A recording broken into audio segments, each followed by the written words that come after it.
식당 바닥에 음식물 쓰레기가 흩날리고 5명의 장교가 한 여군 소령을 짓밟고 있었다. 하지만 아무도 몰랐다. 그녀의 군복 속에는 부대를 통째로 무너뜨릴 투스타 감찰 신분증이 숨겨져 있었다는 것을. 그리고 단 10초 뒤 그들의 군 인생은 완전히 끝나게 된다. 흑룡 포병 여단 간부 식당. 평소라면 왁자지껄해야 할 점심시간이지만 지금은 야수들의 이죽거리는 조소와 짓누르는 듯한 적막만이 가득했다. 식당 한가운데에는 꼿꼿한 자세로 선 젊은 여군 소령 강서연이 있었다. 그녀의 단정한 머리칼과 군인의 영혼이라 할 수 있는 육군 전투복 위로 쉰내 나는 김치 쪼가리와 미끈거리는 짬뽕 국물, 부패한 잔반들이 흉측하게 흘러내렸다. 불과 몇 초 전 건장한 남성 장교 5명이 약속이라도 한 듯 자신들의 식판을 그녀의 정수리에 내리꽂은 참이었다. 강서연을 에워싼 5마리의 굶주린 늑대들. 그 무리의 꼭대기에는 여단 참모장 송기호 대령이 여유롭게 팔짱을 낀 채 흡족한 썩소를 흘리고 있었다. 그의 좌우로는 최성만 중령 정우진 소령 한민우 대위 그리고 가장 막내급인 임재석 중위가 마치 큰 전쟁에서 이긴 양 오만한 표정으로 그녀를 짓밟듯 쳐다보았다. 기분이 어떤가 강소령? 송기호 대령이 뱀처럼 혀를 차며 조롱했다. 주제 파악 못하고 굴러들어온 불청객에게 우리 여단이 베푸는 특급 환영식이 마음에 드는지 모르겠군. 주변 테이블에 앉아있던 수십 명의 간부들은 이 폭력적인 상황을 애써 외면하며 밥그릇에만 시선을 고정했다. 그 비겁한 침묵은 늑대들에게 힘을 실어주는 암묵적 동의였다.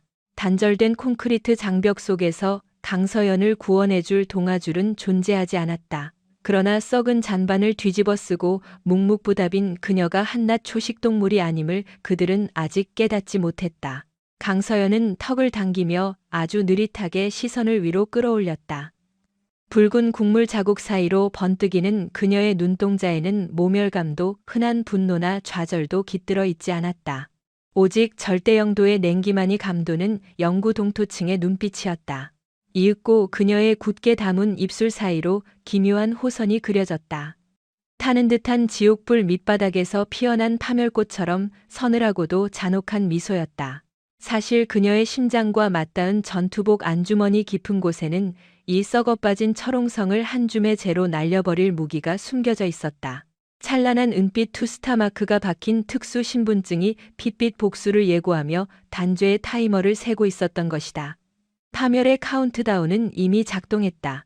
자신들이 물어뜯은 먹잇감이 순한 양이 아니라 피에 굶주린 맹수 강서연이었다는 것을 저 오만한 수컷들은 곧 피눈물을 흘리며 깨닫게 될 터였다. 이 아수라장의 서막은 불과 몇 주 전 강서연 소령이 동해안 최전방 흑룡여단 위병소를 통과하던 그 아침으로 거슬러 올라간다. 그녀는 여단 작전과의 핵심 참모인 신임 작전 장교로 발령받았다.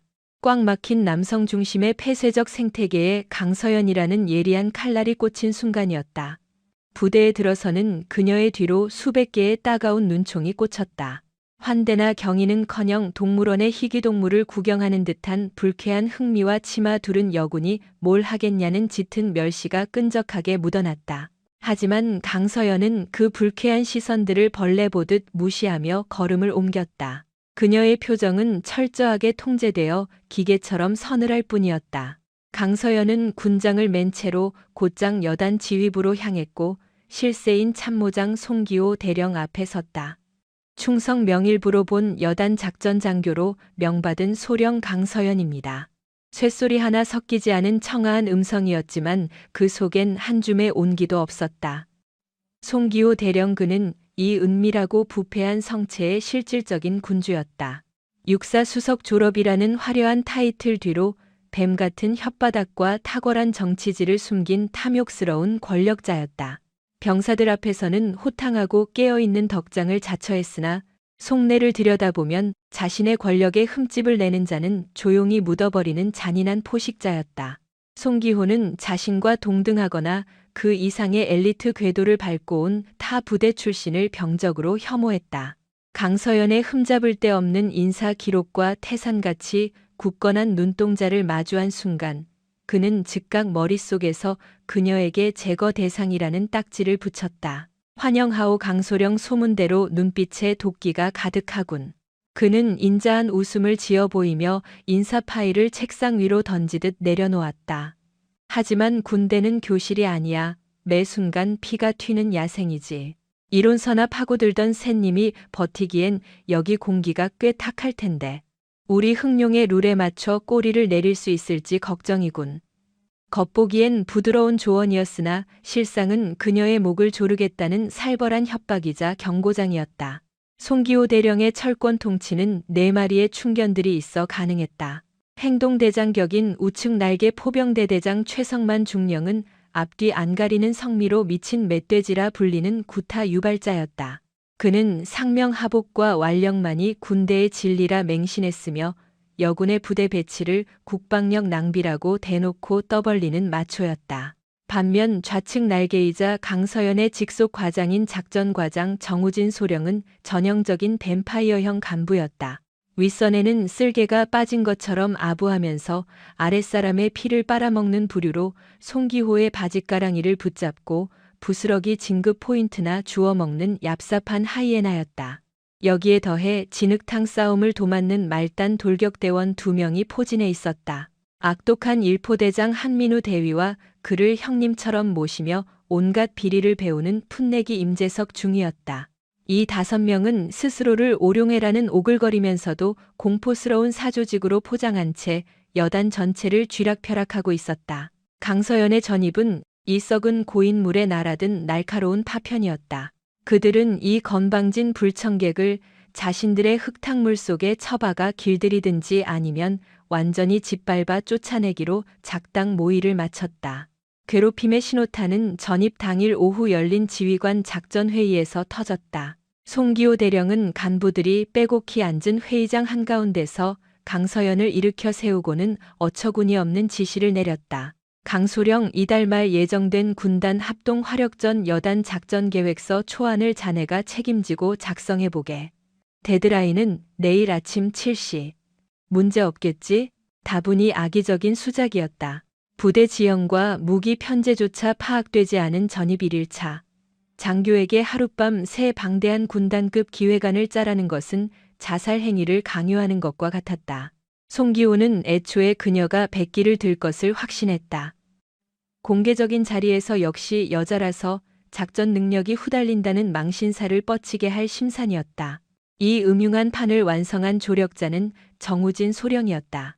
회의 산회 직후 정우진은 가식적인 선배의 미소를 띠며 강서연의 책상에 먼지 쌓인 서류 더미를 쿵 내려놓았다. 강소령, 너무 부담 갖지 마. 이건 내가 예전에 작업했던 백업 파일들이니 살 붙이는데 쓰라고.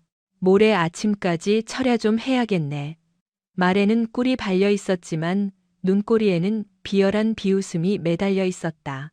그가 선심 쓰듯 던져준 종이 뭉치는 재원과 좌표가 전부 엉터리로 조작된 함정 파일, 즉 치명적인 맹독을 품은 독사과였다. 모두가 퇴근한 고요한 새벽 작전과 데스크의 모니터 불빛만이 강서연의 얼굴을 비추고 있었다. 수북한 문건들 사이에서 그녀는 자신이 사악한 덫에 걸려들었음을 단번에 간파했다. 그러나 짜증을 내거나 펜을 꺾는 대신 그녀의 입가에는 포식자를 사냥할 때 나오는 서늘한 미소가 번졌다. 강서연은 정우진이 남긴 쓰레기 서류들을 파쇄기 옆으로 밀어버렸다. 그리고는 보안 USB를 꽂아 국방망 심층 인트라넷 서버에 다이렉트로 연결했다. 일반 영관급 장교는 로그인 창조차 볼 수 없는 극비 보안 채널이었다. 그녀를 보호하는 진짜 타이틀, 즉 육군 본부 헌병대 소속 블랙옵스 감찰반장으로서 투스타 장군과 직통으로 연결되는 초법적 권한이 발동되는 순간이었다. 그녀는 단 3시간 만에 흑룡여단이 지난 10년 동안 쌓아온 타격, 재원, 탄약, 재고량, 포상, 진지 위치 등 모든 기밀 데이터를 싸그리 긁어모아 재분석했다. 기계식 키보드 위를 날아다니는 그녀의 손놀림은 한편의 전위예술 같았다. 머릿속 시뮬레이터에서는 기상 악화, 통신 두절 등 수천 가지 최악의 변수가 교차하며 가장 치명적이고 완벽한 활용망이 설계되고 있었다. 이튿날 아침 7시 정각.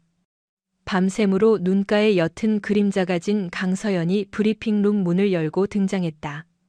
그녀의 옆구리에는 갓 제본된 작전 지시서가 묵직하게 들려 있었다. 송기호 대령과 오룡의 일당은 서로 눈짓을 교환하며 쾌재를 불렀다. 꼴사납게 밤을 새웠군. 저 두꺼운 휴지 조각과 함께 간부들 앞에서 산산조각 날 일만 남았다. 작전 브리핑을 시작하겠습니다.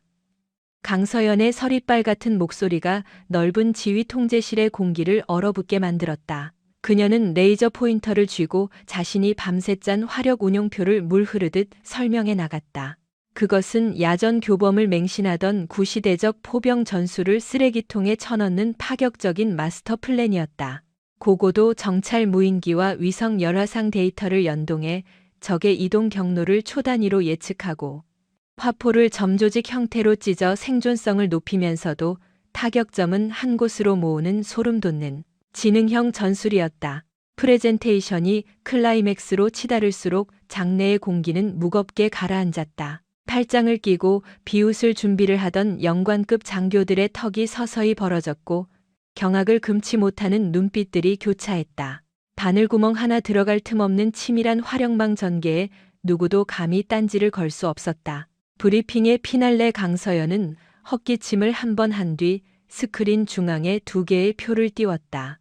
왼쪽은 정우진 소령이 어젯밤 짬 처리했던 엉터리 재원표였고 오른쪽은 그녀가 군사망에서 크롤링해 온 100% 무결점 최신 재원표였다. 참고 사항을 덧붙이겠습니다. 어제 작전과장 정우진 소령님께서 제게 넘겨주신 기본 참고 자료를 보면 본 여단이 운용 중인 K9 자주포의 한계 사거리가 30km로 고정되어 있습니다. 그러나 국방기술정보망 대조 결과 작년 4분기 사격 통제 장치 업그레이드로 현 시료 사거리는 40km까지 연장된 상태입니다. 만약 제가 정소령님의 과거 자료를 맹신하고 화력망을 짰다면 이번 군단 훈련에서 적 지휘소는 우리 사정권 밖에서 여유롭게 탈출하는 대형 참사가 벌어졌을 겁니다. 낮게 깔린 그녀의 지적은 천둥 소리보다 더 잔혹하게 정우진의 고막을 때렸다. 피가 싹 가신 정우진의 낯빛은 시체처럼 창백해졌고 동료 간부들의 의구심 어린 눈초리가 일제히 그를 향해 쏟아졌다. 상석에 앉은 송기호 대령의 안면 근육도 보기 흉하게 일그러졌다. 자신이 파놓은 무덤에 자기 부하를 빠뜨린 꼴이 되었음을 직감했기 때문이다. 강서연의 두뇌를 한낱 서류 벌레 수준으로 폄하한 오판의 대가였다. 그날 회의실에서 강서연은 압도적인 지적 우위를 뽐내며 데뷔전을 완승으로 장식했다. 하지만 강서연은 들뜨지 않았다. 이 작은 해프닝이 축배를 들 일이 아니라 진짜 피비린내 나는 사륙전에 공을 울린 것임을 본능적으로 냄새 맡고 있었다. 알파메일들의 얄팍한 자만심에 낸 생채기는 머지않아 시기와 질투로 뭉친 추악한 린치로 되돌아올 것이 뻔했다. 예상대로 브리핑 사태 이후 여단 전체가 유기적으로 움직여 그녀를 투명인간 취급하며 목을 조여오기 시작했다. 총성 없는 전장 한가운데 고립된 강서연은 그녀가 마주한 이 적폐 카르텔이 삼류, 깡패들보다도 더 졸렬하고 음침한 방식으로 덤벼들고 있음을 실감해야만 했다. 작전 브리핑에서의 통쾌한 한 방으로 강서연은 아주 찰나의 순간 부대 내 공기가 정화될지도 모른다는 일말의 기대를 가졌다. 실력으로 찍어 눌렀으니 최소한 장교대 장교로서의 알량한 존중이라도 받을 줄 알았던 것이다. 그러나 그건 온실 속 화초 같은 상상에 불과했다. 그녀의 눈부신 활약은 늙은 늑대 무리의 길을 죽인 게 아니라 도리어 그들의 비뚤어진 열등감 스위치를 눌러버리고 말았다. 수괴인 송기호 대령은 그녀를 전공법으로 상대하는 노선을 전면 폐기하고 더 음습한 지침을 하달했다. 송기호는 서류 데이터로 강서연과 두뇌 싸움을 하는 것은 자해 행위임을 뼈저리게 느꼈다. 그래서 택한 방법은 서서히 산소를 차단해 질식시키는 왕따 공작이었다. 1단계 실행조는 간사한 정우진 소령의 몫이었다. 그는 직속 상관의 권한을 남용해 강서연의 작전 기획망 접속을 차단하고 초급 간부나 할 법한 단순 타자 업무만 던져주었다. 강소령 머리 회전이 그렇게 빠르니 이번 신병 대대 전입자들 안보관 교육 PPT나 예쁘게 꾸며봐. 애니메이션 효과 팍팍 넣어서 말이야. 명백한 직장 내 괴롭힘이자 모욕이었다. 그녀의 전술적 식견을 엑셀셀 병합이나 시키는데 낭비하게 만들어 자괴감에 빠뜨리려는 속셈이었다. 2단계는 현장 부대 통제권자인 한민우 대위에게 하달되었다. 한대위 예하 포대장들 입단속 단단히 시켜. 향후 작전과 지시 그중에서도 강서연 소령이 서명한 공문이나 병력 차출 요구는 전부 시스템 오류 핑계대고 씹어버려. 알아들었지? 한민우는 비릿한 미소를 지으며 거수경례로 답했다. 마지막으로 가장 더러운 하수구 청소는 입이 가벼운 류태현 중위에게 떨어졌다. 군대 내에서 가장 치명적인 무기, 즉 밑도 끝도 없는 사생활, 찌라시를 유포하는 사이버 테러극의 주연이었다. 며칠 지나지 않아 막사 주변으로 강서연을 둘러싼 역겨운 가십들이 스멀스멀 피어올랐다. 야, 강소령 진급 케이스 완전 사기인 거 아냐? 육본 인사참모부장 세컨드라는 썰이 파다하더라. 그러니까 그 짬에 작전 장교 완장 차고 내려와서 상급자들한테도 개기는 거지. 뒷배가 투스타라잖아. 류태현이 뿌린 마라맛 지라시는 진실 1스푼에 거짓 9스푼을 버무려 병사들의 관음증을 완벽하게 자극했다. 순식간에 강서연은 작전 능력은 쥐뿔도 없으면서 고위 장성에게 꼬리를 쳐 고속 승진한 화류계 장교라는 억울한 오명을 뒤집어쓰고 말았다. 온몸을 휘감는 질축한 사보타주 속에서도 강서연은 결코 꺾이지 않았다. 유치원생이나 할 법한 잔심부름조차 칼같이 보고서를 만들어 윗선에 던져주었고 전화를 피하는 예하 부대는 직접 지프차를 몰고 내려가 철창을 흔들며 기어코 업무 협조 사인을 받아냈다.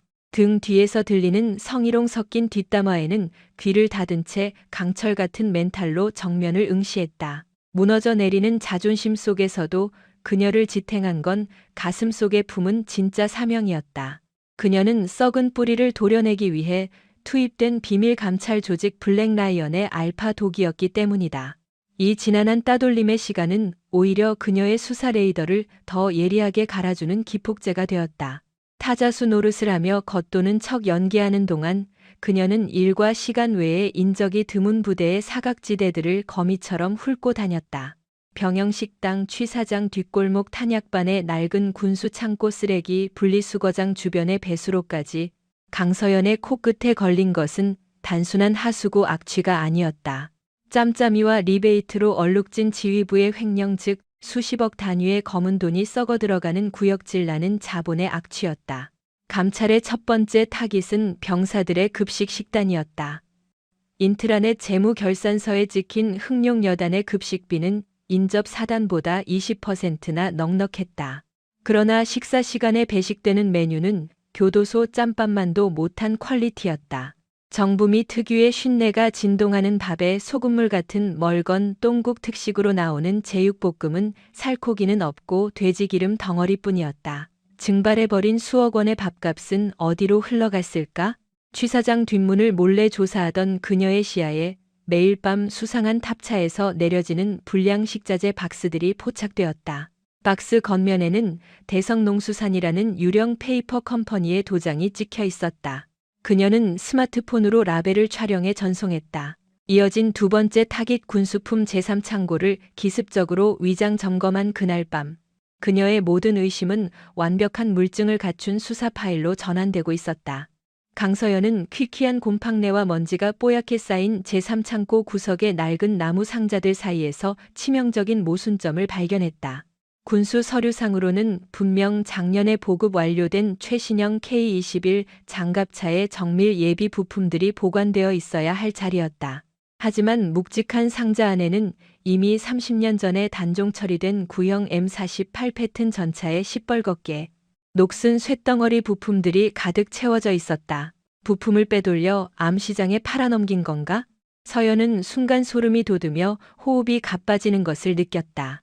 만약 실전 교전 상황에서 장갑차의 궤도나 엔진이 고장이라도 난다면 전선의 병사들은 자신들을 지켜줄 부품 하나 없이 적의 맹렬한 포화 속으로 속수무책 내몰리게 될 것이 분명했다. 이것은 단순한 횡령 비리를 넘어 수천 명의 전우들의 목숨을 돈과 맞바꾼 명백한 이적 행위이자 살인이었다. 서연은 군복 소매에 숨겨둔 초소형 적외선 카메라로 그 끔찍한 진실의 증거들을 다각도에서 빠짐없이 촬영했다. 이제 그녀는 이 거대한 부조리의 피라미드 정점에 누가 군림하고 있는지를 확인해야만 했다. 서연은 밤을 새워 자신이 수집한 모든 사진과 이중 장부 자료들을 교차 검증하여 공식적인 기밀 보고서 형태로 작성했다. 그리고는 그 서류 봉투를 꽉 쥔 채 이 썩어 빠진 부패의 고리를 끊어낼 수 있는 권력을 가진 송기호 대령을 직접 찾아갔다. 그녀는 그에게 인간으로서의 마지막 기회를 주기로 결심했다. 최고 지휘관으로서 스스로 부대의 썩은 살을 도려내고 정화시킬 마지막 속죄의 기회를. 참모장님, 긴히 드릴 말씀이 있습니다. 강서연은 굳게 담은 입술과 서늘한 표정으로 붉은 도장이 찍힌 기밀 보고서를 그의 거대한 마호가니 책상 위에 올려놓았다. 이것은 제가 지난 한 달간 은밀히 추적하여 파악한 우리 여단 군수 시스템의 심각한 비리 정황들입니다. 참모장님께서 직접 이 장부들을 확인하시고 즉각적인 구속 조치를 취해 주셔야 합니다. 그러나 송기호 대령은 그녀의 피땀 어린 보고서를 마치 잡지를 넘기듯 건성으로 훑어보았다. 그의 두꺼운 얼굴에는 그 어떤 놀라움이나 당혹감, 분노도 서려 있지 않았다.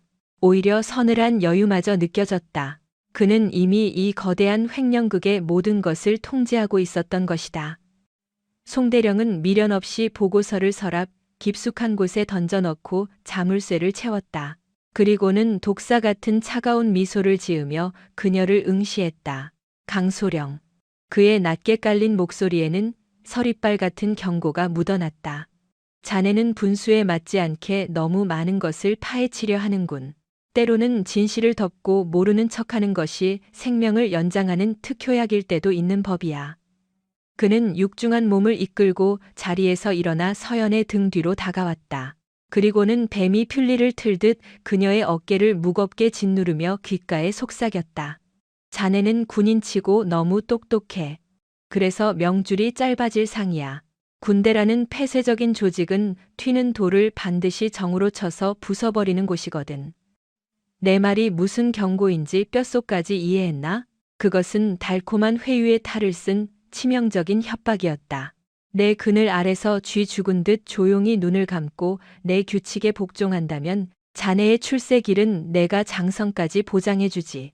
하지만 계속해서 내 심기를 거스르며 들쑤시고 다닌다면 그땐 나도 자네의 그 얄팍하고 잘난 정의의 날개를 모조리 꺾어 부러뜨릴 수밖에 없어. 신하영은 입술을 깨물며 아무 말도 하지 않았다. 그녀는 송기호의 탁하고 탐욕스러운 눈빛 속에서 일말의 양심을 기대한 자신의 대화 시도가 철저히 무의미했다는 것을 뼈저리게 깨달았다.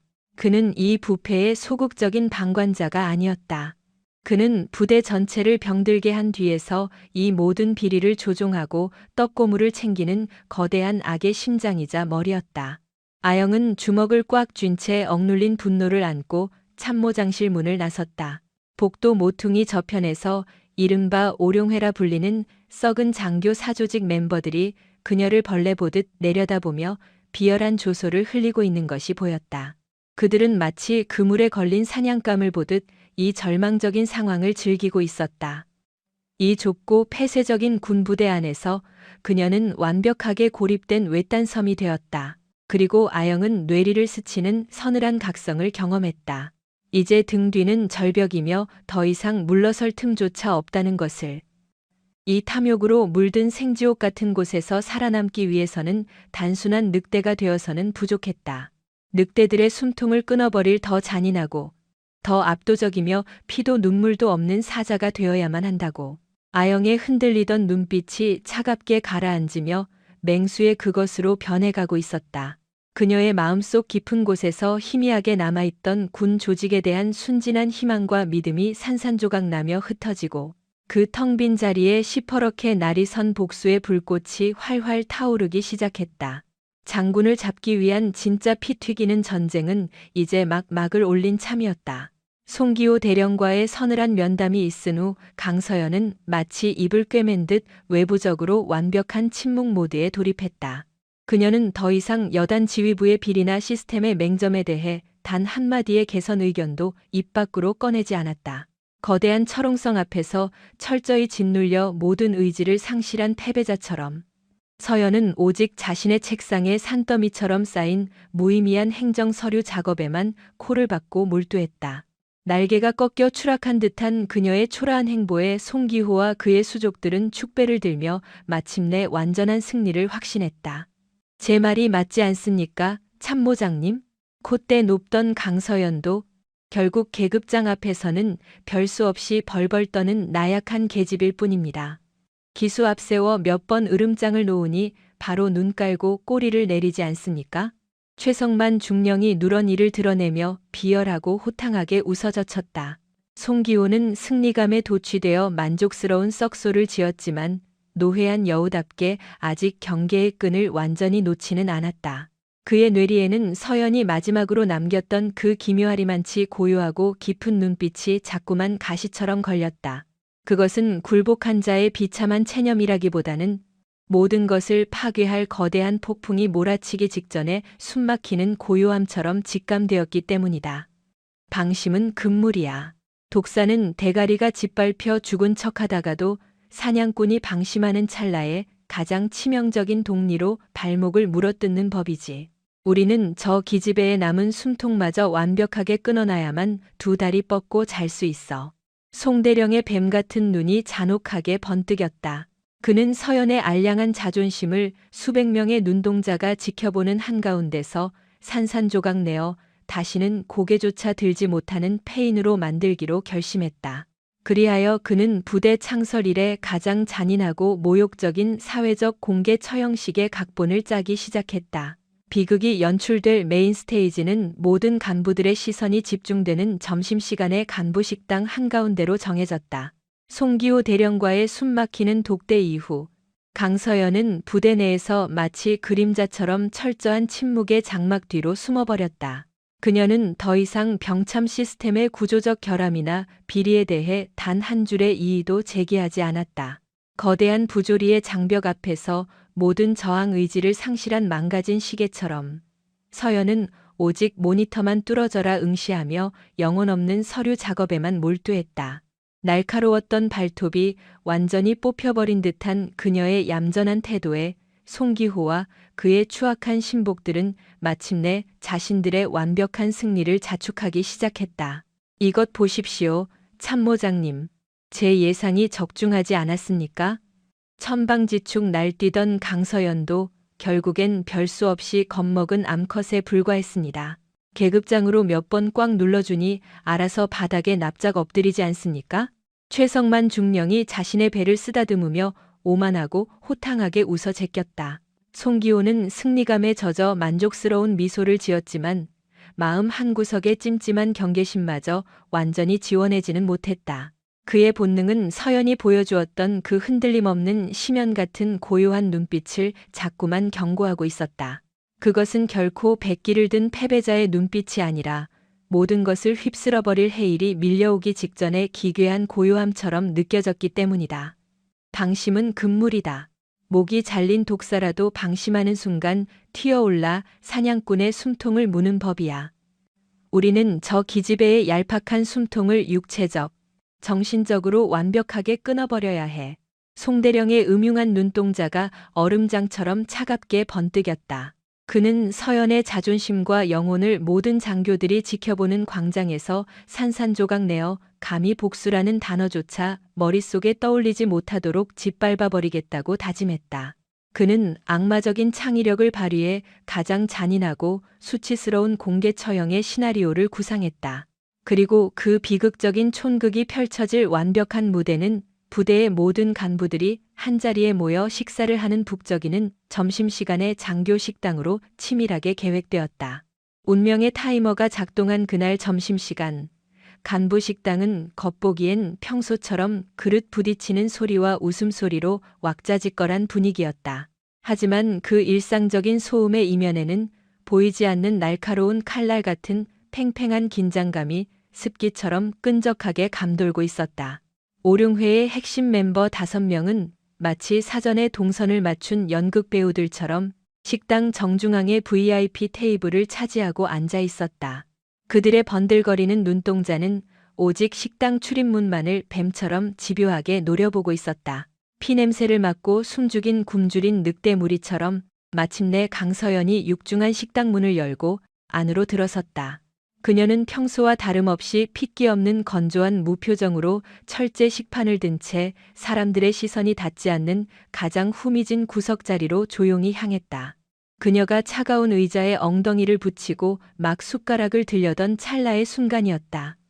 기다렸다는 듯 최성만 중령이 의자를 박차고 일어섰다. 그는 술 취한 사람처럼 과장되게 어깨를 비틀거리며 마치 스텝이 꼬인 척 서연의 테이블 쪽으로 육중한 몸을 던지듯 다가갔다. 그리고는 자신의 손에 꽉 쥐고 있던 얼음 가득한 물컵을 서연의 정갈한 군복 상의를 향해 각도를 맞춰 고의로 쏟아부었다. 어이쿠야, 이거 정말 미안하게 됐네, 강소령. 내가 요즘 무릎이 안 좋아서 스텝을 헛디뎠군 그래.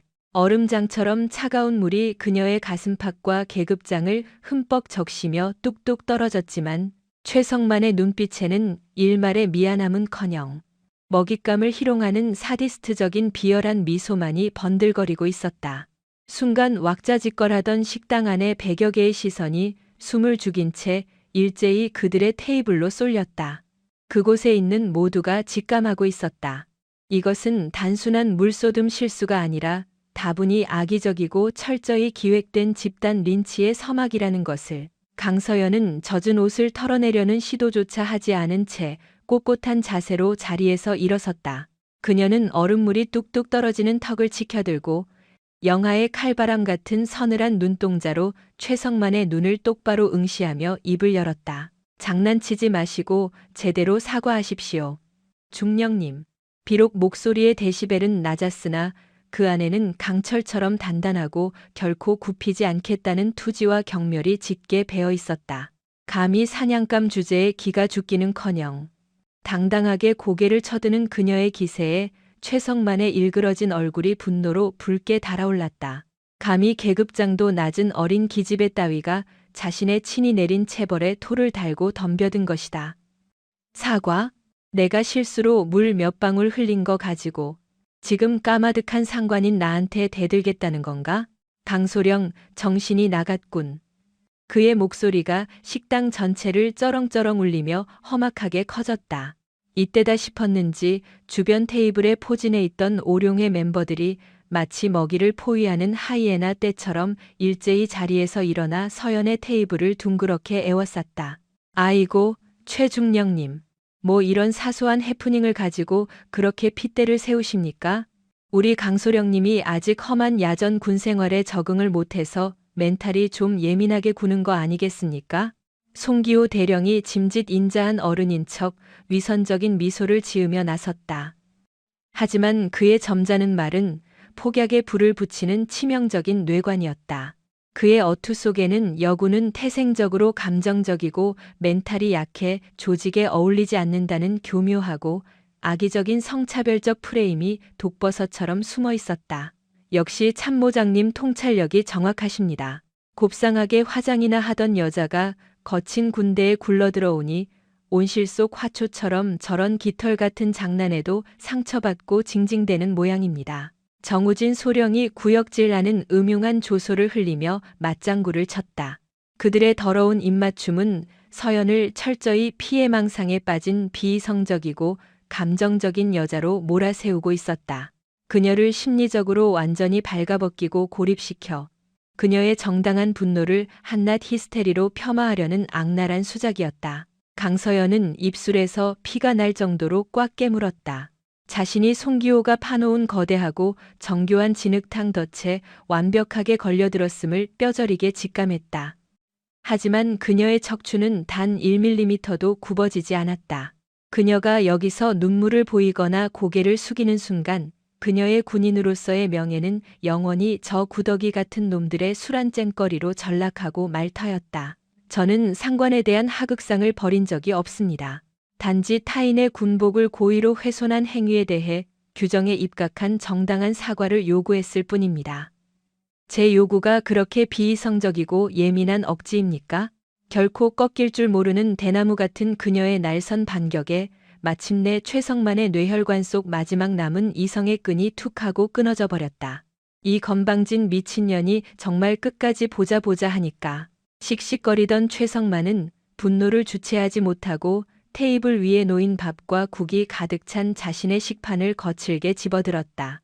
그 행동을 신호탄으로 곁에서 비열하게 웃고 있던 나머지 오룡의 멤버들 또한 짠 듯이 각자의 묵직한 식판을 양손으로 치켜들었다. 그들의 핏발선 눈동자에는 계급이라는 방패 뒤에 숨어 약자를 짓밟는 이성을 상실한 괴물들의 끔찍한 광기가 번들거리고 있었다. 송기호 대령이 뒷짐을 진 채 지옥의 문지기 같은 잔혹한 악마의 미소를 입가에 띠며 나지막이 속삭였다. 강소령, 뼈에 새겨둬라. 이게 바로 굴러들어온 돌을 길들이는 우리 흑룡 여단만의 전통적인 환영 방식이다. 그의 서늘한 선고가 떨어지기가 무섭게 5개의 묵직한 식판이 허공을 가르며 동시에 그녀의 여린 어깨를 향해 무자비하게 날아들었다. 마치 슬로우 모션처럼 펼쳐지는 이 참혹한 테러 행위와 함께 이야기는 우리가 처음 숨죽여 지켜보았던 바로 그 충격적인 식당 오프닝 장면으로 퍼즐처럼 다시 맞물려 들어간다. 그녀가 왜 이런 처참한 마녀 사냥의 제물이 되어야 했는지 그 추악한 비리의 원인과 배후가 모두 투명하게 밝혀졌다. 이제 관객의 심장을 요동치게 만드는 유일한 호기심은 단 하나뿐이었다. 이 인간 이하의 끔찍하고 구역질 나는 모욕의 진흙탕 밑바닥에서 그녀가 과연 어떤 방식으로 저들의 숨통을 끊어놓을 핏빛 복수의 칼날을 번뜩일 것인가에 대한 터질 듯한 기대감. 송기호 대령의 오만한 마지막 선고가 사형 집행관의 잔인한 징소리처럼 팽팽하던 식당의 공기를 날카롭게 찢어 발겼다. 강소령, 이게 바로 우리 흑룡 여단의 방식이다.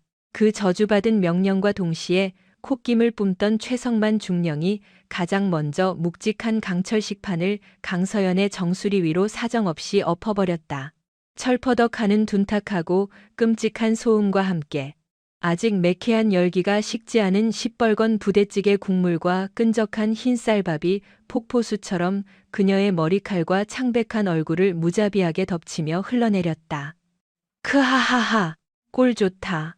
최성만의 짐승 같은 폭소를 신호탄 삼아 포위망을 좁히던 나머지 4마리의 하이에나들 역시 약속이나 한 듯 들고 있던 식판을 그녀의 몸을 관역 삼아 집어 던졌다. 정우진 소령이 던진 기름진 제육볶음 덩어리가 그녀의 하얀 뺨을 철썩치고 바닥에 뒹굴었고 한민우 대위가 끼얹은 시큼한 깍두기 국물은 빳빳하게 다려져 있던 그녀의 명예로운 전투복 깃을 수치스러운 붉은색으로 처참하게 물들여 놓았다. 무리 중 가장 막내인 임재석 중위는 잠시 덜덜 떨며 망설이는 듯 했지만 등 뒤에서 자신을 찔러 죽일 듯 쏘아보는 송기호 대령의 뱀 같은 눈빛에 지레 겁을 집어먹고는 결국 눈을 질끈 감은 채 자신의 짬밥을 서연의 군화 발밑에 왈칵 쏟아버렸다.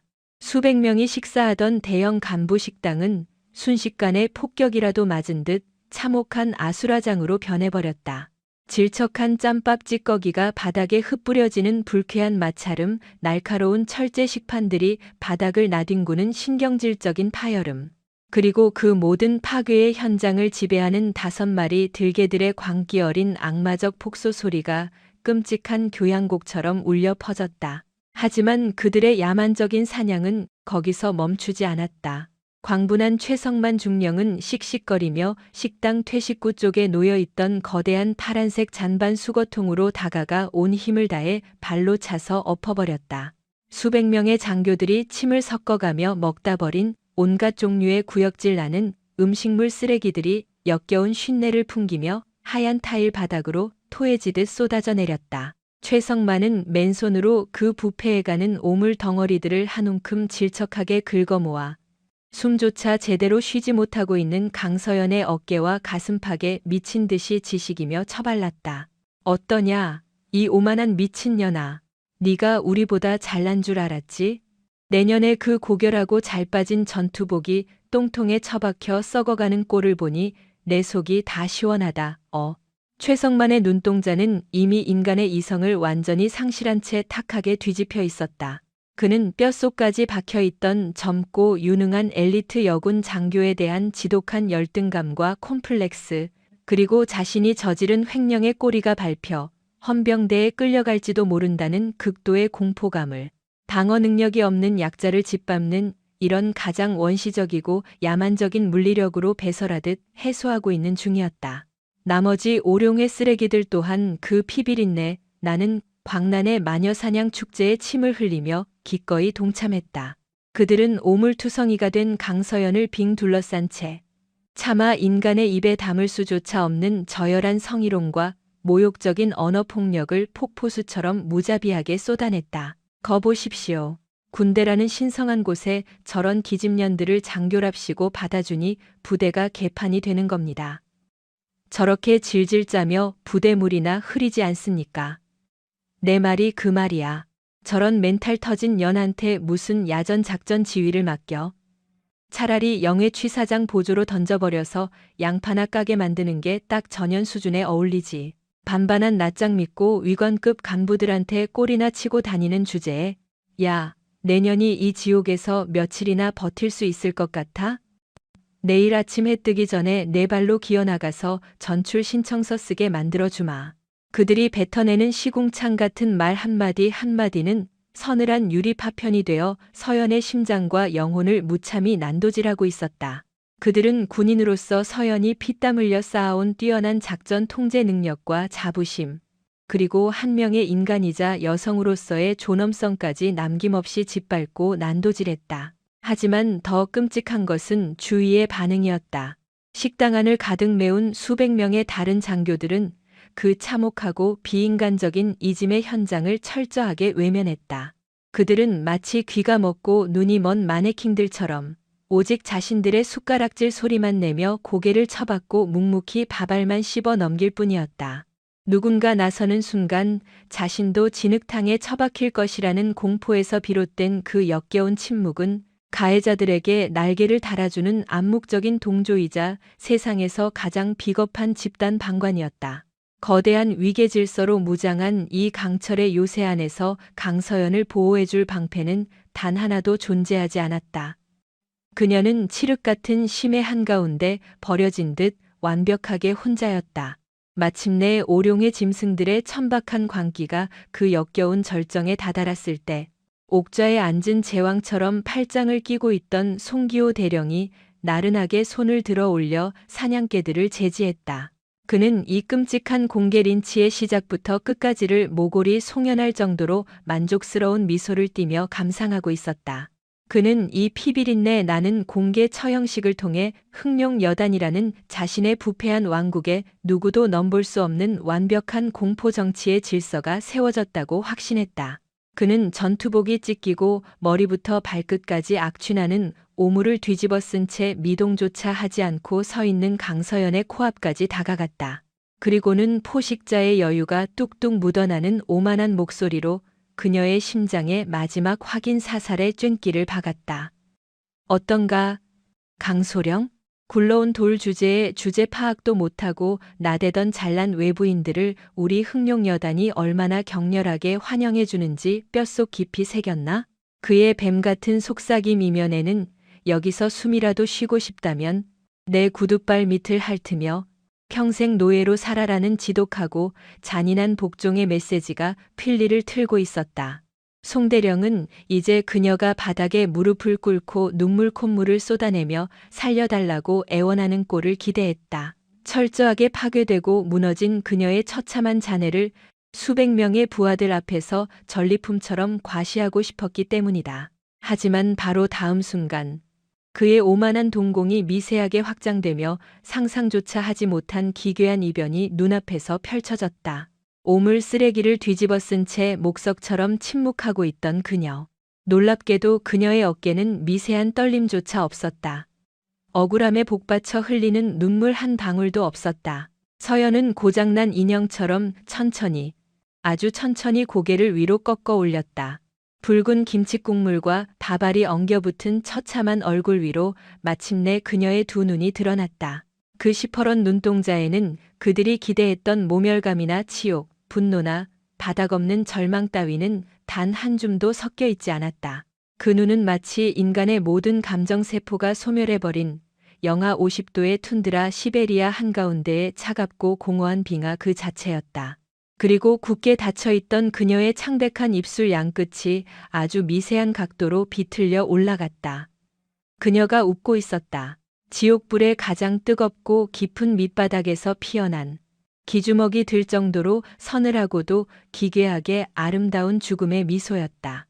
그 소름 끼치는 웃음을 정면에서 마주한 순간 송기호 대령은 자신도 모르게 목덜미부터 척추를 타고 찌릿하게 흘러내리는 섬뜩한 사신의 한기를 뼈저리게 느꼈다. 짐승의 본능이 경고하고 있었다. 자신이 지금 절대 건드려서는 안 될 무언가의 봉인을 해제하는 돌이킬 수 없는 치명적인 실수를 저질렀다는 것을. 강서연은 저항을 포기한 나약한 사냥감이 아니었다. 그녀가 보여준 그동안의 순종과 침묵은 결백을 포기한 굴복이 아니었다. 그것은 모든 것을 쓸어버릴 거대한 허리케인이 에너지를 응축하며 숨죽이고 있던 폭풍 전의 고요함이었다. 그리고 마침내 깨어난 그 재앙의 폭풍은 이제 곧 콧대 높은 늑대들의 부패한 성체를 뿌리째 뽑아 삼켜버릴 채비를 마쳤다.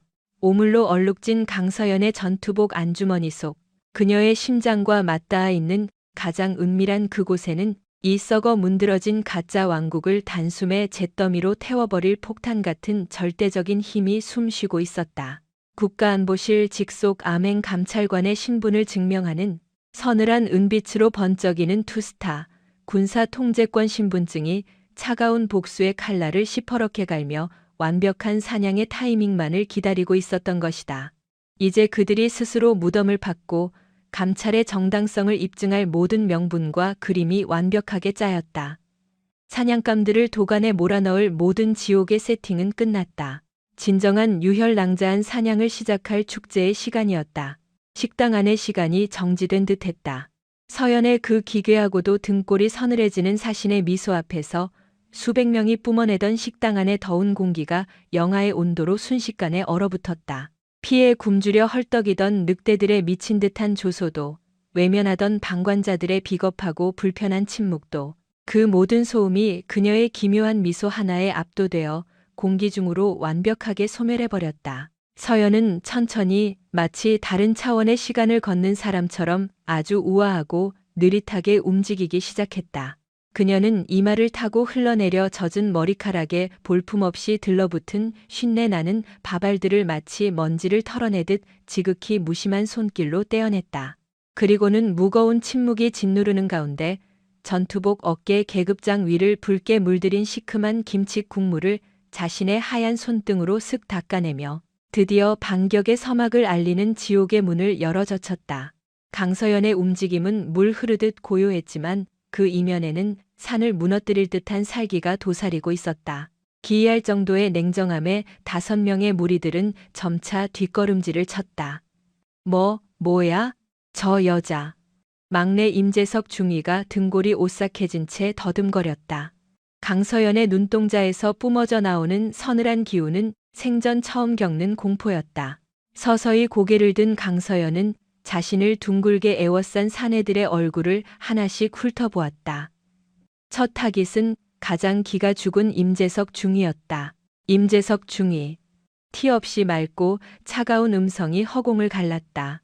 출석부의 명단을 확인하듯 또박또박 뱉어내는 그 목소리에 임재석 중위는 억지로 침을 꿀꺽 삼켰다. 강서연의 시선은 곧 한민우 대위에게로 향했다. 한민우 대위 이어 최성만 중령과 정우진 소령을 차례로 짚고 넘어간 그녀의 칼날 같은 눈빛은 이 지저분한 소동의 총책임자인 송기호 대령의 면상에 꽂혔다. 그리고 참모장 송기호 대령. 그녀는 5마리 사냥감의 신원을 한치의 오차도 없이 읊어내렸다. 마치 단두대 레버를 당기기 전 사형수들의 얼굴을 마지막으로 대조하는 심판관의 모습이었다. 강서연은 한치의 흔들림 없이 그들의 동공을 찌를 듯 응시하며 최후 통첩을 날렸다. 너희 5명. 강서연의 음성은 절대 0도의 얼음처럼 날이 서 있었다. 딱 10초를 주지. 그 짧은 시간 안에 내 발밑에 납작 엎드려 너희가 버린 쓰레기 같은 만행을 빌고 또 빌어라. 만약 거부한다면 강서연의 입술 사이로 오싹한 조소가 번졌다. 남은 군 복무 기간 내내가 아니라 너희가 숨쉬는 평생토록 뼈저리게 후회하게 만들어줄 테니 이는 단순한 허세가 아니었다. 다가올 파멸을 예고하는 절대자의 신탁과도 같았다. 하지만 이 도발적인 경고를 들은 송기호 대령과 일당들은 잠깐 멈칫하더니 이내 역겨운 폭소를 터뜨렸다.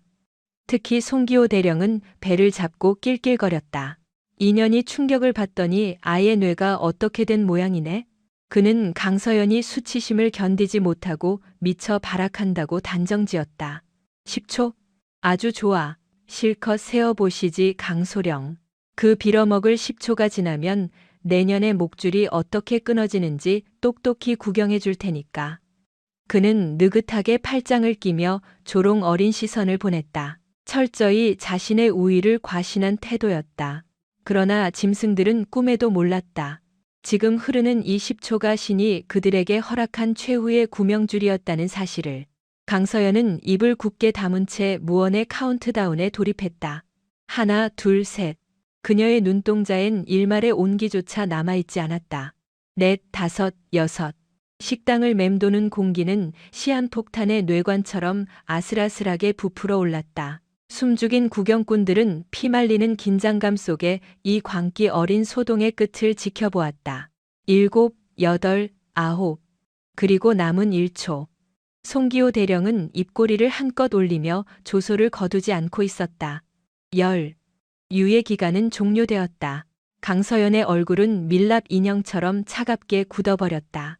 마치 짜인 무대의 피날레를 장식하는 주인공처럼 그녀는 여유롭고 단호한 손길로 전투복 안주머니를 뒤적였다.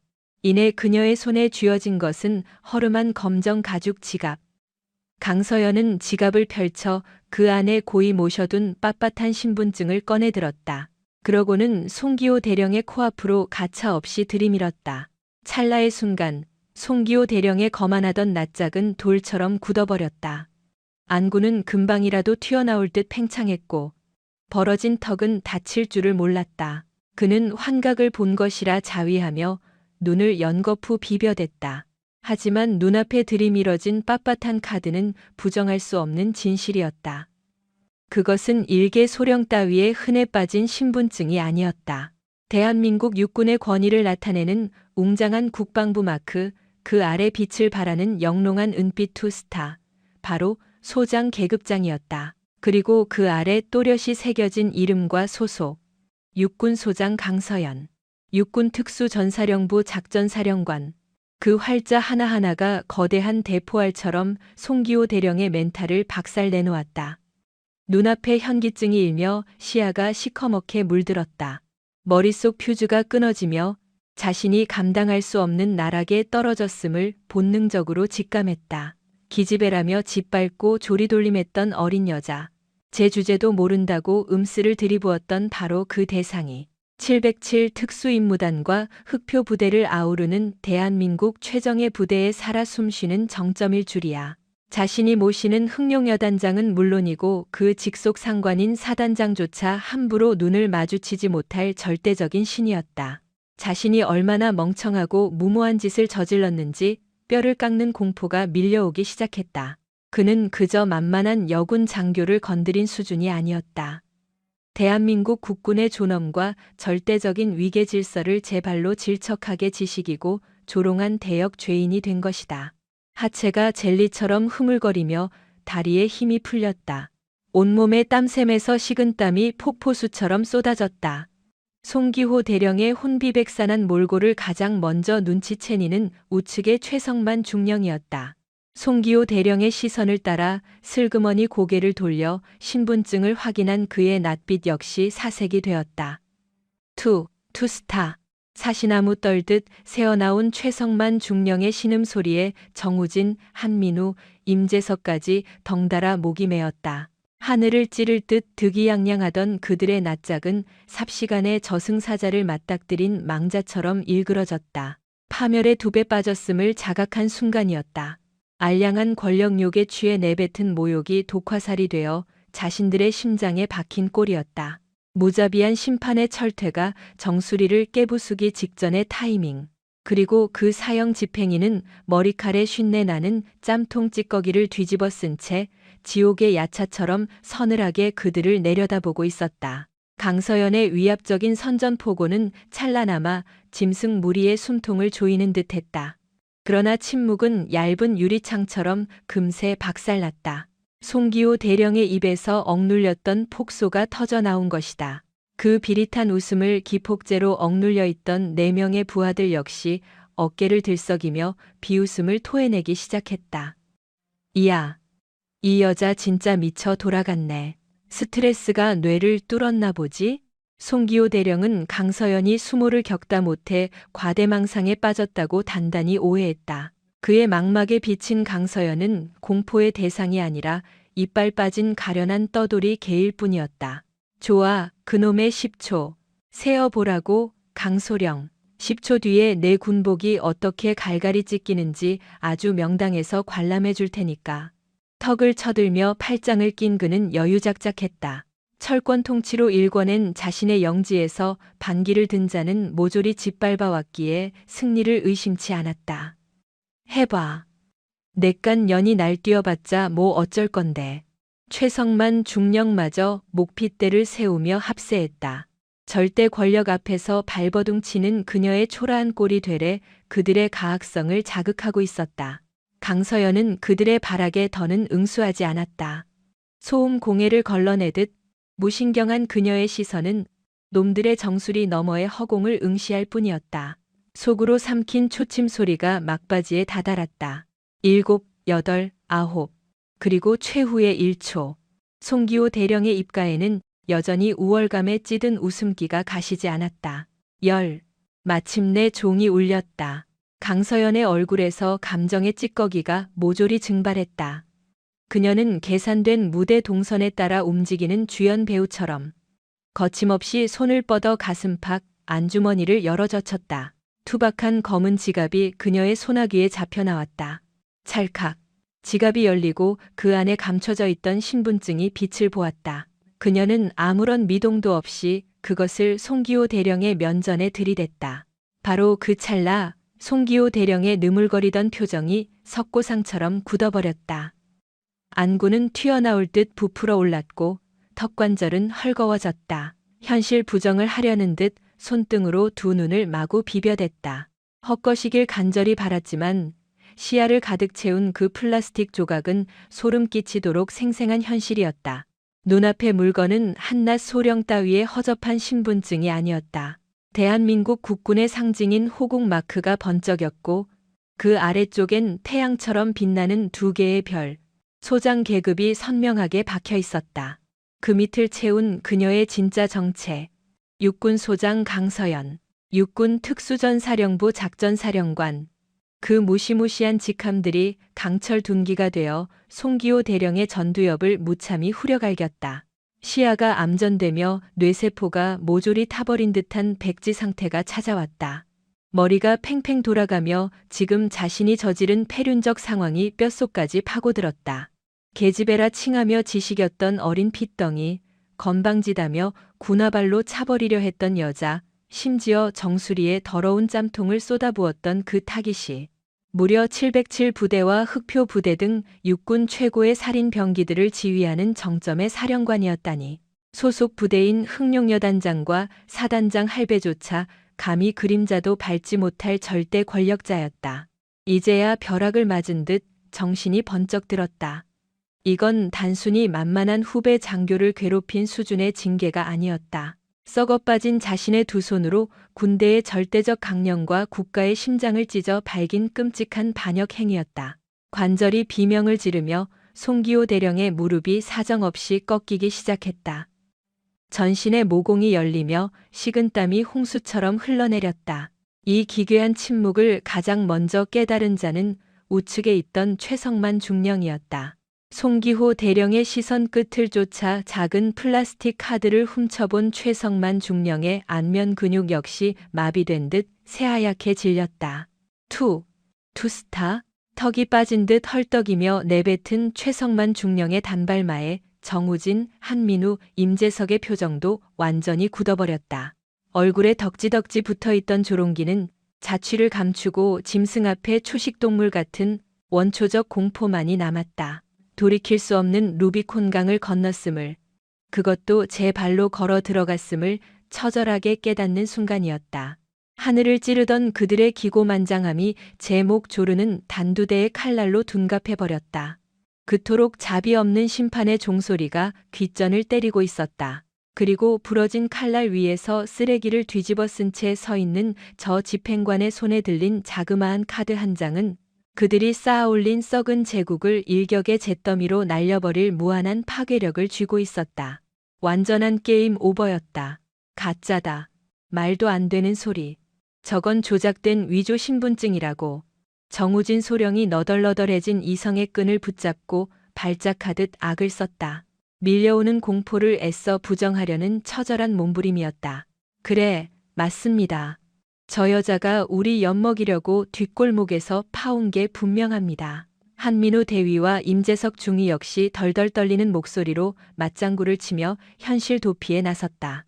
하지만 그들의 눈물겨운 정신 승리는 강서연의 우아한 손짓 한 번에 먼지처럼 흩어졌다. 강서연은 아무런 대꾸 없이 지갑을 갈무리하고는 주머니에서 암호화된 군용 통신기기를 뽑아들었다. 버튼 하나를 누르고 스피커폰을 켜자 뚜루루 하는 신호음이 단 2번 울리기도 전에 통신이 연결되었다. 지지직거리는 스피커 너머로 이 기지의 정점인 투스타 사단장의 바짝 얼어붙은 깍듯한 목소리가 식당 안을 울렸다. 충성. 사령관님, 무슨 일이십니까? 강서연은 액정을 든 채 핏기가 가신 송기호 대령을 직시하며 입을 열었다. 사단장, 나 강서연인데 지금 흑룡여단 장교 전용 식당 한가운데 서 있네. 그 짧은 보고에 수화기 너머의 사단장은 펄쩍 뛰는 듯한 기합 소리와 비명을 동시에 내질렀다. 사령관님, 언질도 없이 그런 누추한 곳에는 어찌 행여 불미스러운 일이라도 생기셨습니까? 스피커를 뚫고 나오는 사단장의 처절한 떨림은 이 믿기 힘든 악몽의 종지부를 찍는 완벽한 확인 사살이었다. 아, 재미있는 구경을 좀 했지. 내 부하들이 격하게 환영해 주느라 오물 벼락을 씌워주더군. 사단장 당장 헌병대 무장시켜서 5분 안에 튀어와라. 여기 굴러다니는 병균 덩어리 쥐새끼들을 직접 청소해야 할 테니까. 강서연은 변명 따위는 들을 가치도 없다는 듯 통신을 일방적으로 끊어버렸다. 침 삼키는 소리조차 토너버린 식당 안 혼이 빠져나간 채 마네킹처럼 서 있는 5명의 타락한 장교들을 향해 그녀의 서리빨 같은 최종 판결이 떨어졌다. 송기호 대령. 저승문을 여는 염라대왕의 음성보다 무자비하고 건조한 목소리였다. 육군 특수전사령부 작전사령관의 절대 권한으로 하달한다. 현 시간부로 내 놈과 그 뒤에 꼬리치는 4마리 똥개들의 보직을 전면 해임한다. 너희는 이제 이 순간부터 군복을 입을 자격이 없는 폐기물이다. 그 한마디는 그들의 오만한 계급장과 알량한 명예를 갈기갈기 찢어발기는 극형 선고였다. 난공불락이라 믿었던 그들만의 왕국은 흔적도 없이 붕괴되었다. 골목 대장 노릇을 하던 송기호 대령과 찌질한 호위무사들은 밀어닥치는 거대한 군법의 해일 앞에서 한낱 부유물처럼 휩쓸려갈 운명만 남았다. 길고 길었던 폭정의 시대는 이렇게 허무하고 완벽하게 막을 내렸다. 저건 가짜야. 위조된 신분증이라고. 말도 안 돼. 정우진 소령이 반쯤 실성한 사람처럼 허공에 대고 울부짖었다. 무너지는 현실을 애써 꿰어 맞추려는 처절한 몸부림이었다. 그 비참한 동아줄에 다른 잔당들 역시 필사적으로 매달렸다. 맞아. 우리를 겁주려고 어디서 장난감 같은 걸 파온 게 분명해. 저 여자는 기껏해야 소령 나부랭이라고. 한민우 대위와 임재석 중위도 악을 쓰며 동조했다. 이 숨막히는 지옥도가 그저 그녀가 연출한 몰래카메라일 것이라며 최면을 걸고 싶어 했다. 철옹성 같던 자신들의 뒷배가 이토록 맥없이 증발할 리 없다는 헛된 믿음이었다. 그러나 그들의 눈물겨운 합창은 강서연의 우아하고도 섬뜩한 미소 앞에서 바스라졌다. 강서연의 입꼬리가 호를 그리며 짙은 비웃음을 흘렸다. 가짜? 그래, 정 못 믿겠다면 진짜 현실을 떠먹여주지. 그녀는 귀찮은 듯 지갑을 갈무리하고 주머니 깊숙한 곳에서 전술용 무전폰을 꺼내 들었다. 단축 다이얼을 꾹 누르고 스피커 모드를 활성화했다. 신호음이 2번을 채 넘기기도 전 통신망이 뚫렸다. 수화기 너머로 기지의 최고 책임자인 사단장의 덜덜 떨리는 목소리가 스피커를 찢고 흘러나왔다. 충성. 사령관님, 어인 일이십니까? 강서연은 폰을 기울인 채 혼을 잃은 송기호 대령을 직시하며 건조하게 말했다. 사단장. 강서연인데 내가 지금 흥룡여단 장교 식당에서 아주 재미있는 대접을 받고 있어서 말이야. 그 무심한 한마디에 사단장은 거의 발작에 가까운 고함을 쳤다. 사령관님. 행차하신다는 언질도 없이 거긴 어쩐 일로. 설마 밑에 놈들이 결례라도 범했습니까? 사단장의 그 공포 질린 절규는 짐승들의 목통을 끊어버리는 가장 완벽한 처형식이었다. 최후의 순간까지 자기 합리화를 하려던 5마리 개들의 낯짝에서 온기가 완전히 증발했다. 사시나무 떨듯 그들의 무릎이 통제력을 잃고 맥없이 무너지기 시작했다. 그제야 자신들이 저지른 짓이 얼마나 파멸적인 결과를 초래할지 온몸으로 깨닫게 된 무리들. 강서연의 음성은 영화의 칼바람처럼 날카롭고 서늘했다. 오늘 참으로 흥미로운 환영 행사가 있었지. 당신네 여단의 용맹한 장교 5명이 내게 잊지 못할 인사를 건넸거든. 그녀가 내뱉는 단어들은 사단장의 숨통을 틀어쥐는 비수와 진배 없었다. 그러니 사단장은 당장 무장 헌병을 대동하고 5분 안에 이 식당으로 출두하시오. 이 쓰레기 같은 자들을 직접 수거하지 않으면 내가 이 부대 전체를 엎어버릴 테니 명심하는 게 좋을 거요. 강서연은 상대의 변명조차 허락하지 않은 채 수화기를 내리쳤다. 전화를 끄는 강서연은 넋을 잃고 석상처럼 굳어버린 5명을 노려보며 사형 선고를 하달했다. 송기호 대령. 그녀의 목소리는 자비 따위는 찾아볼 수 없는 저승사자의 그것이었다. 특수전 사령부 작전사령관의 이름으로 통보한다. 현 시점부로 너와 내 곁에 선 짐승 4마리의 모든 군사적 권한을 영구 박탈한다. 너희는 이제 군복을 입을 자격이 없는 민간인일 뿐이다. 그 서늘한 일갈은 한순간에 그들이 쌓아온 모든 권력을 산산조각 내는 완벽한 파멸의 선고였다. 그 찰나 건물 밖에서 굉음을 내며 군용 지프차들이 흙먼지를 일으키며 급정거하는 소리가 울려 퍼졌다. 5분은커녕 3분도 지나지 않은 시점, 사단장이 제 목줄을 지키기 위해 사색이 되어 달려온 것이다. 육중한 식당 문이 박살날 듯 열리고 군복이 땀으로 흥건한 사단장이 허겁지겁 뛰어들었다. 그 등 뒤로는 소총을 쥔 헌병대원들이 살기를 뿜어내며 도열했다. 식당 내부의 아수라장을 목격한 사단장은 턱이 빠질 듯 경악했다. 오물이 잔뜩 튄 전투복 차림으로 압도적인 살기를 뿜고 있는 강서연 소장, 그리고 그 발밑에서 혼이 나간 듯 덜덜 떠는 5명의 반역자들. 단숨에 사태를 직감한 사단장의 안색이 잿빛으로 변했다. 그는 강서연 앞으로 미친 듯이 달려가 바닥에 무릎을 꿇다시피 엎드렸다. 사령관님, 죽여주시옵소서. 제가 이 쓰레기 같은 놈들의 고삐를 제대로 쥐지 못한 탓입니다. 그는 부하들이 헌병대 전체를 날려버릴 만한 대역죄를 저질렀음에 공포에 질려 사시나무 떨듯 떨었다. 강서연은 그의 변명을 철저히 무시했다. 시선 한 자락 주지 않은 채 굳은 손가락으로 5명의 패거리들을 지목하며 헌병대장에게 일갈했다. 저 반역자들을 당장 포박해라. 서리빨 같은 명령이 공간을 찢자마자 헌병들이 맹수처럼 덮쳐들었다. 장교들의 양팔이 등 뒤로 잔인하게 꺾이고 찰칵거리는 금소금과 함께 수갑이 단단히 채워졌다. 살려주십시오. 이건 모함입니다. 사령관님. 제발 자비를 피를 토하듯 쏟아내는 애원도 강서연의 얼음 같은 눈빛을 녹일 수는 없었다. 그들은 짐수레에 실리는 도축용 가축처럼 바닥을 끌리며 밖으로 내동댕이 쳐졌다. 부대 안의 제왕으로 군림하던 자들의 권력이 먼지처럼 바스라지는 비참한 최후였다. 폭풍이 휩쓸고 간 식당 안은 숨소리조차 들리지 않는 정막에 휩싸였다. 강서연은 그제야 핏기를 잃은 채 서 있는 수십 명의 구경꾼 장교들을 향해 시선을 돌렸다. 그리고 방관한 당신들. 그녀의 음성에는 짙은 피로감이 묻어났지만 그 속에 숨겨진 검기는 여전했다. 당신들은 군복을 입을 자격을 오늘 버렸다. 악행을 목격하고도 눈을 감았고 짓밟히는 진실을 외면했으니 당신들도 저 쓰레기들과 다를 바 없는 공범이다. 그 서늘한 질책에 장교들은 죄인처럼 고개를 숙였다. 내일부터 이 부대는 뼛속까지 털어낼 고강도 특별 감찰에 들어간다. 단 하나의 썩은 뿌리도 남기지 않고 모조리 도려내겠다. 똑똑히 새겨들어라.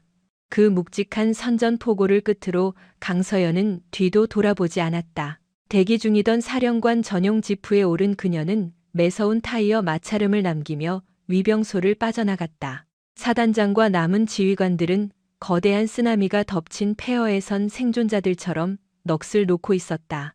자신들의 눈앞에서 벌어진 현실이 믿기지 않는 듯 멍한 표정이었지만 뼛속 깊이 각인된 사실 하나는 분명했다. 그들이 누려왔던 안일하고 썩어빠진 철밥통의 시대는 영원히 종말을 고했다는 것.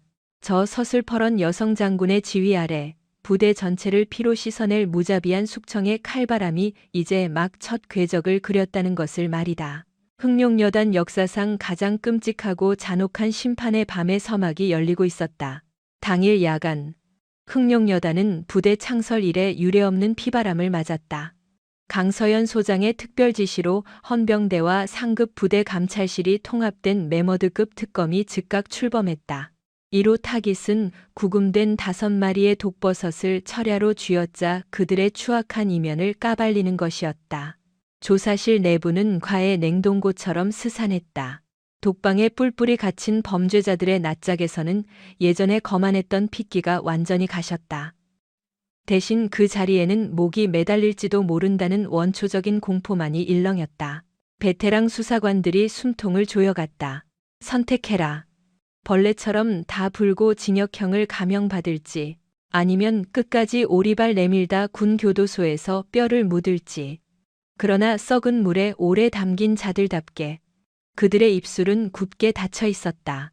그 중에서도 악의 총본산인 송기호 대령은 교활한 구렁이처럼 입을 닫고 버티기에 들어갔다.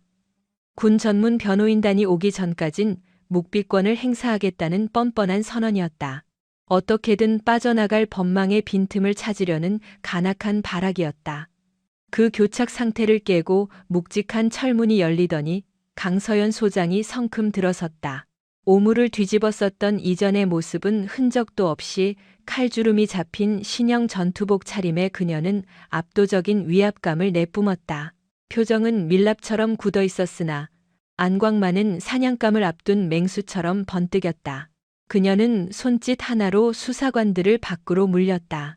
이윽고 송기호 대령의 면전에 의자를 끌어당겨 천천히 착석했다. 송기호 대령. 낮게 깔린 강서연의 음성에는 상대의 길을 단숨에 눌러버리는 묵직한 쇳덩이 같은 무게감이 있었다. 아까 식당에서 내게 한 쓰레기 같은 장난질은 굳이 문제 삼지 않지. 네가 그동안 저지른 구역질 나는 악행들에 비하면 그건 애들 장난 수준이니까. 그 단호한 기세에 송기호의 눈동자가 지진난 듯 요동쳤다. 강서연은 서류 가방을 열어 묵직한 파일철을 철제 책상 위로 툭 던졌다. 한 달이 넘는 시간 동안 그녀가 은밀히 캐낸 부대의 시커먼 장부들이었다. 첫 번째 신문이다. 송기호, 계급장마저 떼어낸 호칭. 작년 4분기 문서상으로 입고된 최신형 K11 소총용 야간 투시경 300세트. 그거 어느 블랙마켓에다 팔아넘겼나? 급소를 찌르는 정확한 추궁은 그의 방어막을 찢어발기는 날카로운 죽창과 같았다. 송기호의 낯빛이 백지장처럼 창백해졌다. 신복 중에 신복들만 공유하던 1급 비밀 장부가 어떻게 저 여자의 손에 들어갔는지 경악할 노릇이었다. 대체 무슨 헛소리를 하시는 건지. 그는 식은땀을 흘리며 끝내 오리발을 내밀었다. 기억이 안 나신다? 강서연의 입술 사이로 조소 어린 미소가 번졌다. 그럼 두 번째 안건으로 넘어가지. 그녀가 다시 던진 문건은 대성농수산이라는 납품업체의 이중 장부 사본이었다. 내 놈의 처남 명의로 세워진 페이퍼 컴퍼니. 이걸로 지난 5년 동안 빼돌린 부식비만 자그마치 30억이더군. 국군 장병들에겐 곰팡이 핀 양배추와 썩어가는 폐고기를 먹이면서 내 놈의 뒷주머니를 두둑하게 불렸지. 내 말이 틀리나? 송기호의 마지막 이성적 방어벽이 와르르 허물어졌다. 정수리에서부터 굵은 땀방울이 폭포수처럼 쏟아졌다. 내 놈의 뼛속까지 꿰뚫어보고 있다. 송기호. 네가 이 여단을 개인 사유지처럼 굴리며 뒷돈을 챙긴 검은 커넥션, 차명 계좌의 비밀번호까지 다 파악해뒀어. 네가 스스로 아는 것보다 내가 널 더 완벽하게 알고 있지. 강서연의 음성은 목을 조르는 사신처럼 그를 압박했다.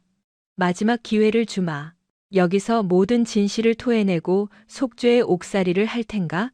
아니면 끝내 버티다 내 아내와 대학생 딸 자식까지 돈 세탁 공범으로 쇠고랑을 차는 참극을 감상할 텐가?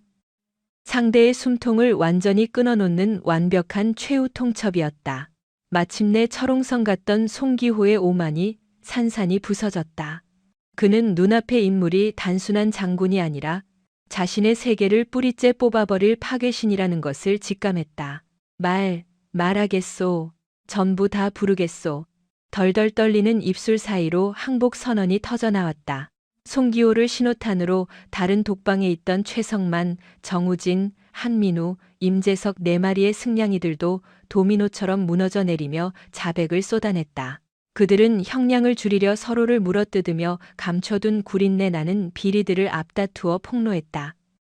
밤새 취합된 진술서의 내용은 경악 그 자체였다. 이들은 단순한 가혹행위 주동자가 아니라 군납 비리, 진급장사, 부대 자금, 돈 세탁까지 거미줄처럼 얽혀있는 최악의 범죄 카르텔이었던 것이다. 국가의 방패가 되어야 할 신성한 군대를 썩은 돈벌이 수단으로 전락시킨 역겨운 실태. 강서연은 그 끔찍한 증언들을 냉혹하게 타이핑했다. 그녀의 차가운 눈동자에는 요행을 바라는 자비 따위는 존재하지 않았다. 진정한 피해 숙청은 지금부터였다. 이 썩어 빠진 군벌 세력의 실체를 완전히 도려내어 한 줌의 재로 만들어버리겠다는 확고한 의지였다. 지독했던 흑룡여단의 칠흑 같은 밤이 거치고 여명의 빛과 함께 날것의 진실이 햇살 아래 모습을 드러냈다. 오직 단 한 명의 결연한 여성 장군이 일궈낸 기적 같은 쿠데타의 진압이었다. 강서연이 움켜쥔 숙청의 검은 이제 부대 바깥, 더 높은 윗선의 도살인 흑막들을 정조준하고 있었다. 반년 후 중앙군사법원은 군부를 뒤흔든 카르텔 주동자들에게 피도 눈물도 없는 철퇴를 내렸다. 창군 이래 최악의 방산비리 및 하극상 사건으로 명명된 이 재판은 전 국민의 공분이 쏠린 가운데 속전속결로 타결되었다. 악의 축이었던 송기호 전 대령은 특수공금 횡령, 지휘권 남용, 불법 상납 등 10여 개의 중범죄가 모두 인정되어 군 재판부 사상 이례적인 무기징역을 선고받았다. 군인 연금 몰수는 물론 불명예 전역 처리되어 그의 이름은 군 범죄사의 가장 추악한 페이지를 장식했다. 그의 손발 노릇을 한 최성만 전 중령, 정우진 전 소령, 한민우 전 대위, 임재석 전 중위에게도 자비는 없었다. 그들 역시 가담 수위에 따라 최하 15년 이상의 중형을 언도받고 죄수복을 입었다. 한때 흑룡여단에서 황제처럼 군림하며 포갑을 일삼던 그들은 이제 빛 한 줌 들지 않는 독방에서 평생을 참회해야 하는 나락으로 떨어졌다. 철퇴는 가혹하고도 정확했다. 판결봉의 울림과 함께 법정 안에는 비로소 짓밟혔던 정의가 부활했다는 장엄한 전율이 흘렀다. 그러나 참극의 마무리는 여기서 그치지 않았다. 이 전대미문의 사태는 대한민국 군대 전체에 썩은 고름을 짜내는 신호탄으로 작용했다. 국방부는 이번 사태를 뼈아픈 교훈 삼아 폐쇄적인 병영악습과 유착 고리를 끊어내기 위한 전면적인 칼춤을 추기 시작했다. 전후방을 막론하고 대대적인 암행 감찰이 벌어졌고 곳곳에 숨어있던 제2, 제3의 송기호 무리들이 강제 예편당하는 피바람이 불었다. 밀실에서 묵살되던 마음의 편지 시스템은 외부 민간 기구와 연동되도록 대폭 뜯어 고쳐졌으며 성별과 계급을 떠나 군사들의 기본권을 사수하는 강력한 헌장이 제정되었다. 군이라는 거대한 섬은 일부 미치광이들의 폭주 무대에서 벗어나 상식과 전우애가 살아 숨쉬는 진짜 군대로 탈바꿈하기 시작했다. 문제의 발원지였던 흥룡여단은 사실상 간판만 남긴 채 부대를 갈아엎었다. 구시대의 찌꺼기 같던 간부들은 전원 물갈이 되었고 청렴 결백한 참군인들이 그 자리에 전면 배치되었다. 영내 식당부터 사격장까지 오로지 장병들의 피와 땀을 보상하는 공정한 시스템이 자리 잡았다. 이 거대한 군개혁의 폭풍 한가운데에는 혜성처럼 나타난 강서연 소장이 존재했다. 그녀는 자신에게 부여된 막중한 책무를 일말의 타협 없이 완수해냈다. 썩은 환부를 잔인할 만큼 정확히 도려내고 그 피투성이 땅 위에 병사들을 위한 푸른 새싹을 심은 것이다. 목표를 이룬 그녀는 흥룡여단에 미련을 두지 않았다. 그녀의 본진 국가 최고의 인간 병기들을 통솔하는 특수전 사령부 작전사령관의 영예로운 자리로 미련 없이 복귀했다. 여단 병사들 사이에서 흥룡의 잔다르크라는 불멸의 신화만을 남긴 채 쿨하게 퇴장한 것이다. 그렇게 매서웠던 겨울이 가고 새롭게 탈바꿈한 부대에는 따스한 봄바람이 불어왔다. 그로부터 반년 뒤 특수전 사령부 대연 병장에서는 화려한 예포 소리와 함께 부대 창설 기념일 행사가 진행 중이었다. VIP석을 메운 군 수뇌부와 수천 명의 하객들 그 중심에 강서연 소장이 당당히 서 있었다. 쓰레기를 뒤집어 쓴 채 잠입했던 과거의 초라한 모습은 온데간데 없었고 어깨에 선명한 투스타를 단 완벽한 야전 사령관의 위용이었다. 냉혹했던 그녀의 입가에는 이제 생사를 함께하는 전우들을 향한 깊은 신뢰와 온화한 미소가 번져 있었다. 기념식의 피날레로 유공자 표창 순서가 다가왔다. 강서연은 군악대의 연주 속에 단상 중앙으로 나아가 늠름한 장병들의 가슴에 영광의 증표를 수여했다. 그리고 대망의 마지막 대상자, 강서연의 입술에서 잊을 수 없는 이름이 호명되었다. 전 흥룡여단 작전과 현 특전사 작전장교 윤건호 소령. 관람석 구석에서 긴장한 채 대기하던 청년이 벼락이라도 맞은 듯 벌떡 일어섰다. 그는 과거 부패의 소굴에서 유일하게 양심을 지키며 강서연에게 은밀히 비리 장부를 건넸던 푸른 피의 조력자였다. 부대원들의 보복을 각오하고 진실의 편에 섰던 그의 헌신을 강서연은 결코 외면하지 않았다. 그녀는 그를 특전사 핵심 참모로 전격 발탁하여 곁에 둔 것이었다. 윤건호 소령은 감격에 겨워 비틀거리며 단상 위로 올랐다. 그는 썩은 세상을 갈아엎은 자신의 롤모델을 벅찬 동경의 시선으로 마주보았다. 강서연은 그의 가슴팍에 영롱하게 빛나는 무공 훈장을 정성스레 달아주며 다정하게 속삭였다. 수고했어. 윤소령, 자네가 보여준 기계가 아니었다면 이 승리는 없었을 거다. 그 묵직한 인정에 윤건호 소령의 눈시울이 순식간에 붉어졌다. 참았던 눈물이 맺히는 순간 연병장 전체가 떠나갈 듯 거대한 함성과 박수갈채가 쏟아졌다. 그것은 그저 개인을 향한 치하가 아니라 부패라는 거대한 악의 축과 싸워 이긴 소수자들의 꺾이지 않는 신념에 바치는 거대한 헌사였다. 강서연은 벅차오르는 가슴으로 자신의 군단을 굽어보았다. 피비린내 나던 기나긴 사투는 비로소 마침표를 찍었다. 찢긴 상흔들은 아물어 연대의 상징이 되었고 서로를 지탱하는 굳건한 뿌리가 되었다. 그 흉터가 아문자리마다 그 어떤 풍파에도 흔들리지 않을 단단하고 눈부신 내일의 희망이 자라나고 있었다. 악취나는 지옥도 한가운데로 뛰어들어 기어코 스스로 빛나는 여명을 쟁취한 불세출의 지휘관. 강서연이 써내려갈 진짜 위대한 병법은 이제 첫 장을 넘겼을 뿐이다. 자, 오늘 저희가 들려드린 통쾌한 군사 활극은 여기까지입니다. 한 명의 흔들림 없는 군인이 썩어빠진 거대 카르텔을 박살내고 어떻게 새로운 질서를 정립했는지 재미있게 들으셨나요? 진짜 용기란 과연 무엇인지, 참된 리더의 조건은 무엇인지 다시 한번 생각해 보게 되는 순간이었습니다. 여러분의 진솔하고 다양한 감상들을 댓글란에 자유롭게 남겨주시면 감사하겠습니다. 구독자님들의 열띤 피드백이 다음 에피소드를 제작하는 가장 강력한 연료가 된답니다. 오늘의 이야기가 가슴속 답답함을 뻥 뚫어 주었다면 잊지 마시고 구독과 좋아요, 알림 설정 꼭 부탁드립니다. 보내주시는 사랑만큼 더 알차고 흥미로운 스토리로 다시 찾아오겠습니다. 오늘 하루도 승리하는 하루 보내시길 바랍니다. 감사합니다.